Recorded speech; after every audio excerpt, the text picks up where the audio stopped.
I'm the husband of one wife, the father of one son. Life should be simple for me, but I'm somewhat of a musician. My name is Hovig. Welcome to my podcast, Drop a Note.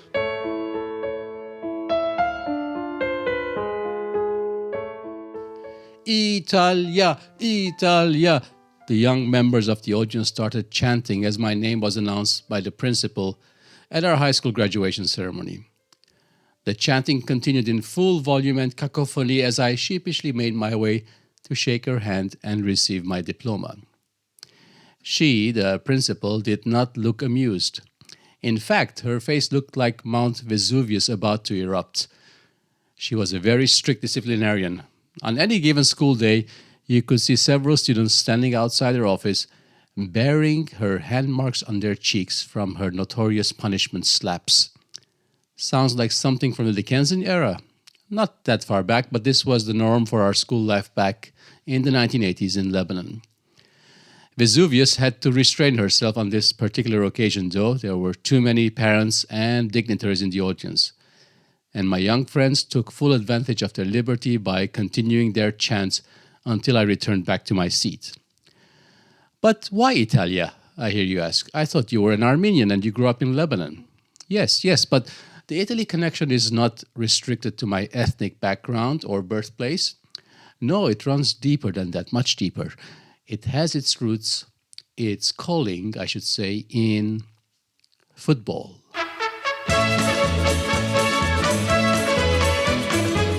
To understand the significance of what I'm talking about, I need to take you to Lebanon with me again in this episode and help you witness a strange phenomenon that gripped the Lebanese people during the years of civil war. It had to do with football, and in particular the World Cup every 4 years. There was little to cheer about in Lebanon back then.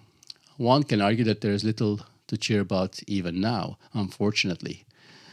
Back then we had daily power cuts, water shortage, uncertainty, danger. But the football provided an escape from all that. And the World Cup became a hallowed grail, a sanctified oasis of 4 weeks every 4 years, where even the fighting seemed to take a pause and people came up with MacGyver-like inventions to watch the game on TV even without electricity.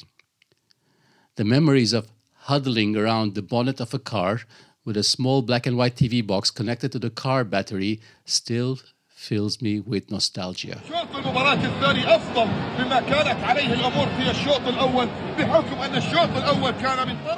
Everyone became a football fan, and I mean everyone. Young and old, grandmas and grandpas, and everyone adopted a country to cheer for and to make a lifelong alliance with.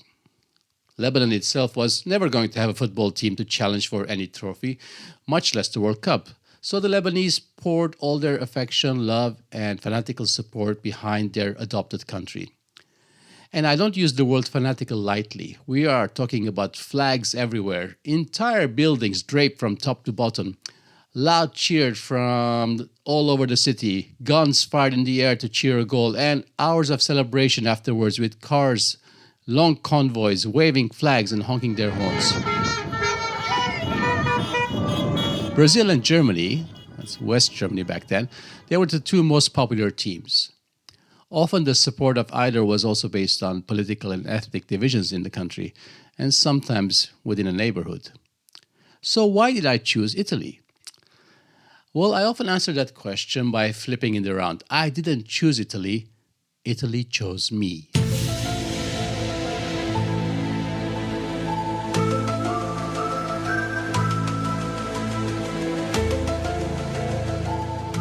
But more seriously, the very first football game I remember watching on TV happened to be of Italy. The small box TV set was a black and white unit, so the blue jerseys of Italy showed as the darker outfit. And for some reason, I wanted to cheer for that team rather than the one wearing the white outfit. Gradually, I got to know the names of the players and their jersey numbers. The one who impressed me the most and became my childhood hero was Dino Zoff, the legendary goalkeeper and Italy captain. The first years of my football journey with Italy were painful and discouraging. My friends and relatives would make fun of me. Forget Italy, nothing special about them. Brazil, now they play real football. Or Germany never lose, they never give up. And then came 1982, the World Cup in Spain. My Italy started the first round on a whimper, somehow managing to draw all three of the group games and only progressing to the second round by the thinnest of margins as the very last team to go through. Their reward? Facing the daunting task of meeting both Argentina, with a young Diego Maradona, and what most experts still consider the best ever Brazilian team, in a mini-group playoff for a place in the semifinals. My utmost desire was basically not to be humiliated, and at best to exit the tournament with a shade of dignity intact. But all of a sudden, Italy started playing with a new sense of belief and freedom. We started scoring goals. We beat Argentina. And then came the mother of all upsets at the Nou Camp Stadium in Barcelona. Final score, Italy 3, Brazil 2. The purists claimed that this was the day football died. I never care much for what purists think or say. I went to bed that night with a big smile on my face, only to be replaced with a bigger smile a few days later when we beat Germany in the final, and my hero, Dino Zoff, at the age of 40, became the oldest captain to live the coveted World Cup for his country. Gentile, è finito! Campioni del mondo! Campioni del mondo! I remember walking with my head held high at school, receiving congratulations from left and right. Bravo Italia, they would exclaim in reluctant adoration. Oh, it was beautiful. The 40-plus years since then have rarely been as beautiful, though. In fact, for most of the time, being a supporter of Italy is paramount to suffering, disappointment, and, well, torture, really. My family realized early on that they should keep a safe distance from me after Italy loses a game. I needed space and time to mourn and recover. My friends, though, were not always as considerate. During the second round match between Nigeria and Italy at the 1994 World Cup in the USA, with Nigeria unexpectedly leading by a goal and on the verge of knocking my team out, my friends, and I use the term very loosely, started driving to our home with a specially made coffin draped in the colors of the Italian flag in order to hold a mock funeral for my team and ensure that I'm subjected to the utmost humiliation and teasing. Thankfully, Roberto Baggio somehow scored an equalizer 2 minutes from time, and Italy went on to win in extra time. Now Busi, is he going to get through here? Baggio! It's 1-1, and Roberto Baggio! My friends, with their tail between their legs, sheepishly turned their cars around and went back home. Oh, there are so many other memories, so many stories. At the Euro 2004 in Portugal with Anna, my girlfriend back then, as fate would have it, Italy was in the same group as Sweden, Anna's country. The game between the two finished in a 1-1 draw, probably the best result to ensure our romantic holiday continued along those lines. 2 years later, and 24 years after my initial taste of World Cup glory, Italy won again. Victory was sweet against Zinedine Zidane's France. Remember the infamous headbutt and the red card? But it came at a cost. 4 days before the final, Italy faced Germany in the semis. The tournament itself was being held in Germany. I was so nervous, too nervous, because the morning of the game, I started having severe pain in my abdomen. I had to go to the hospital, suspecting appendicitis. A long queue, waiting for my turn at the emergency ward. The pain eventually giving way to panic as I realized I may actually miss the game itself. Finally, my turn comes. The doctor checked for appendicitis the conventional way. I'll spare you the details. I'm released just in time to get home to watch the game. All well. Very well, in fact. We beat the Germans again. Did I forget about the amnesia I referred to in the title? Where does that come in? That comes from my playing days. It was my dream to play football professionally. I would practice for hours on our balcony, in my bedroom, in the living room when mom was not home, anywhere, anytime I could find. Opportunities to play proper matches were rare in Lebanon, so when my school finally had the chance to play a game against another school, I was so excited. We soon realized that playing on a full pitch is so much different from playing on our small school playground. Everything was faster, bigger, harder. We were losing the game and our confidence was dropping by the minute. It didn't help that I missed a goal scoring opportunity that could have turned the game into more of a contest. Then they attacked again and had a corner. I remember the ball coming into our box and I jumped to head it away. Then I don't remember anything else. My friends told me afterwards that I banged heads with another player as we both jumped to head the ball. We both fell to the ground. The other player was bleeding just over his eye profusely. They had to quickly take him off the pitch and to the hospital for stitches. I, on the other hand, quickly got up and continued running. They asked me if I was okay. I said yes. So they assumed I was fine. The game continued, and after a while, those watching from the side, including my sister, realized something was wrong. Apparently, I was chasing the referee and running wherever he went, totally unaware of where the ball was. They stopped the game and took me off. At that moment, I started regaining my awareness and memory. I poured some cold water on my head, sat down for a minute, assured them I was okay now, and went back and finished the game. No health and safety knowledge, no protocols back then about head injuries. My sister said afterwards that the entire episode of me being gone, losing awareness from the head concussion, it lasted about 20 minutes. Recovering from it took much longer though. When I got home, I started feeling sick and had to be in bed for a couple of days. I got an ugly dark swelling on my forehead, which gradually moved to my eye. It was not pretty. Some days later, I met the other player and we compared our battle scars and had a laugh. But with today's understanding of the dangers of head injuries, it could have been worse, much worse.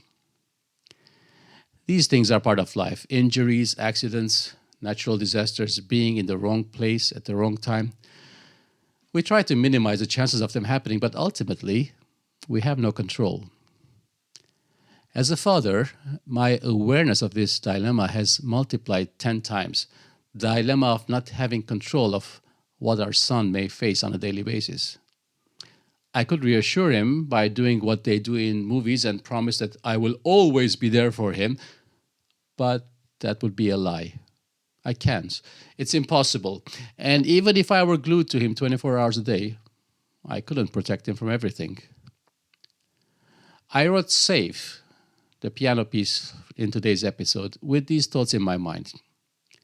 It's a simple piece, an easy tune that I pictured a parent humming to a child. From the child's perspective, it is comforting and peaceful. But from the parent's perspective, there are shades of uncertainty and concern through the dissonant chords in the background. Feeling safe in spite of not being in control, learning to trust, to let go. So many emotions come up to the surface when I think about these things, and they are hard to process or understand. But as Hans Christian Andersen wrote, when words fail, music speaks. So listen to Safe to hear what I'm trying to say.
We started with Italy, so it's appropriate to finish with it too. Anna's aunt is married to a wonderful Italian man. Bruno is passionate and a caring uncle, the mayor of his town in northern Italy, and of course, a football fan. Once, when we were visiting them in Italy, Bruno and I booked an evening just for ourselves and ensured our wives had something to discuss on the side. Italy was playing that evening, so we sat in front of the TV and talked non-stop during the game. At one point, the cameras showed an old man sitting in the stands. Bruno started to explain, "This is one of our famous ex-players from Fiorentina." "Yes, I know, Bruno," I said. "It's Giancarlo Antonioni." Bruno looked at me and then quite unexpectedly smacked me on the head. "Ma dai, come on, stop it. You know more about our players than I do. You are more Italian than me." No concussion, no amnesia this time. I turned back to watch the game with a big grin on my face. Hey, thank you for tuning in to this episode of Drop a Note. I hope you enjoyed it, and I hope you would tune in next time when I talk again about music and life and everything in between. Until then, my name is Hovig, and I'm somewhat of a musician.